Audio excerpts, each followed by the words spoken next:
We're going to do a basic egg pasta dough. Pasta is so easy to make.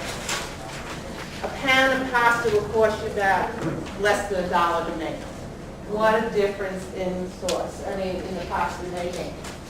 You take dry pasta that comes in a box like Renzoni. It's been sitting on the shelf for a long time.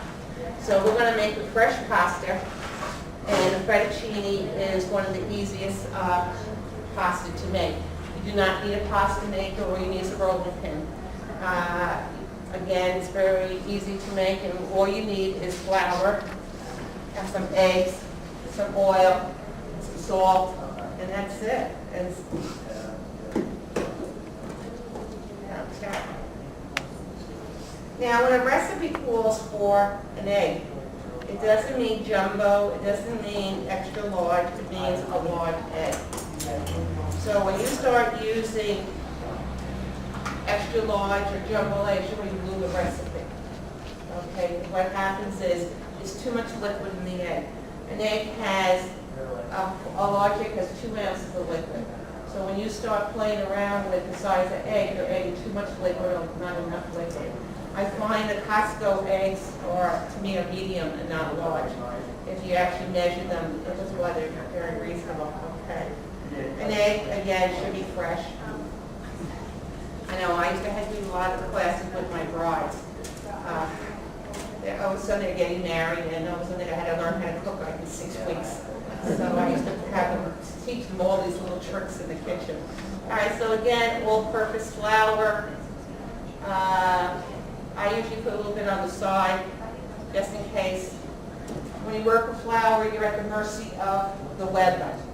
If it's going to rain out, it makes a difference in your pasta making. If it's going to snow, if you live near the water, if you live in the mountains, it all affects how the liquid is absorbed in the flour.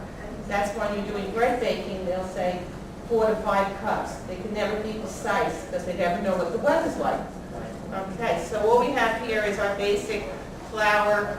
You can buy a little pasta maker. My kids don't know those electric ones. I gave it to the church. So, to me, it was the worst thing in the world because it kept everything had to be measured precisely, and it kept going. I find it's much easier doing it on the table or in a Cuisinart. Okay, so next thing you want to do, we want to add our eggs to the recipe. What we're going to do is going to make like a little well in the center of our plate. If I was in my Italian kitchen, I would probably be doing this right on the table. So we're going to do 3 eggs to this one.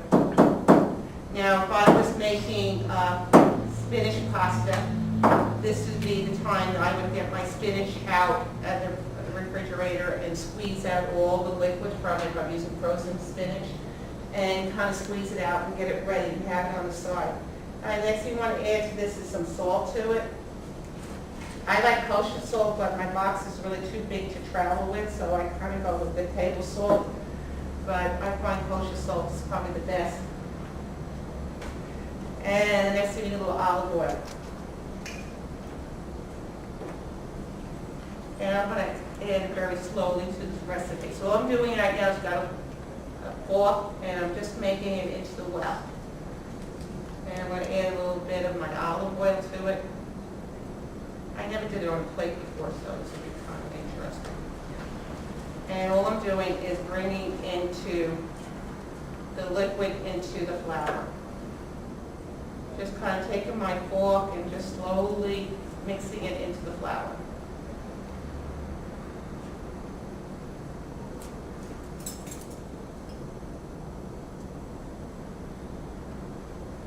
Now, if you're on a special diet and you can't have, you want to get rid of the egg yolks in the recipe, you can use all egg whites. And all I would do is measure out your 3 eggs, take out the yolks, and keep adding the liquid until it comes up to 6 ounces of egg.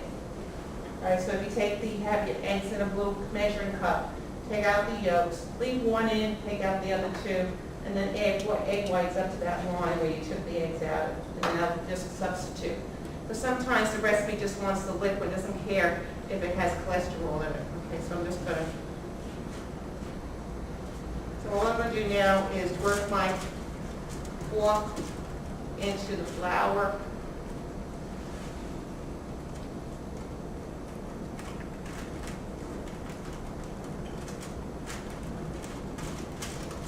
Like I said, sometimes it might give a little more liquid to it.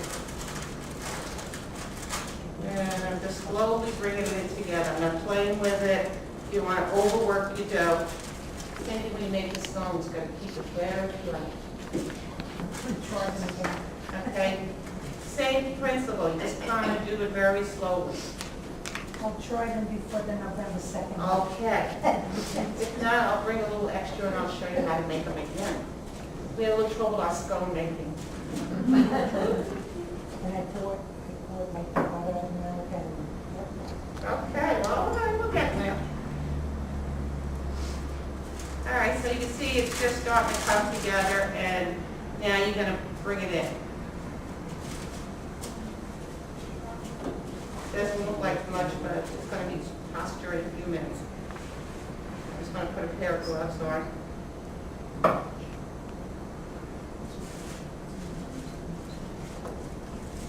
I always try to keep one hand free in case my grandkids come running through the kitchen. Okay, so now I'm just going to bring it in and work the dough. Like I said, I usually do this right on the table, but I didn't want to get all over the library rug.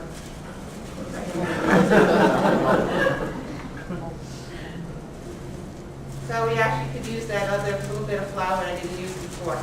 So we're slowly bringing it in. And flour will keep absorbing into your dough. Now I have an Atlas pasta maker, which I had for years. It runs about $35. It's one of those machines that hooks onto the table, into your table in the kitchen. And it usually comes with two pieces, a spaghetti piece and a fettuccine cutter.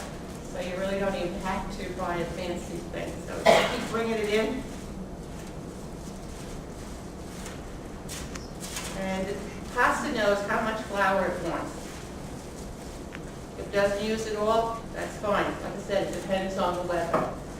If your kitchen's very hot, it will also tell you how to do it. This hand's always free for the telephone. Okay, you can see how it's all coming together. And you just keep working it.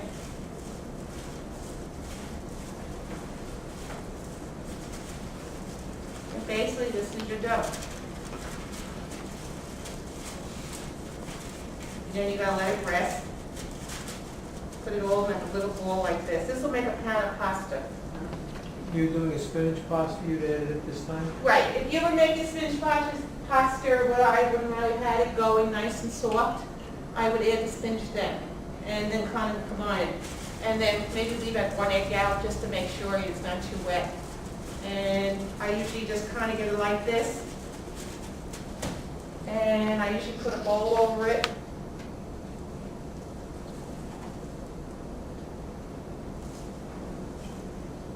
And I just cover it up. That's it. You let it sit for about 20 minutes or so, or rest for a little while.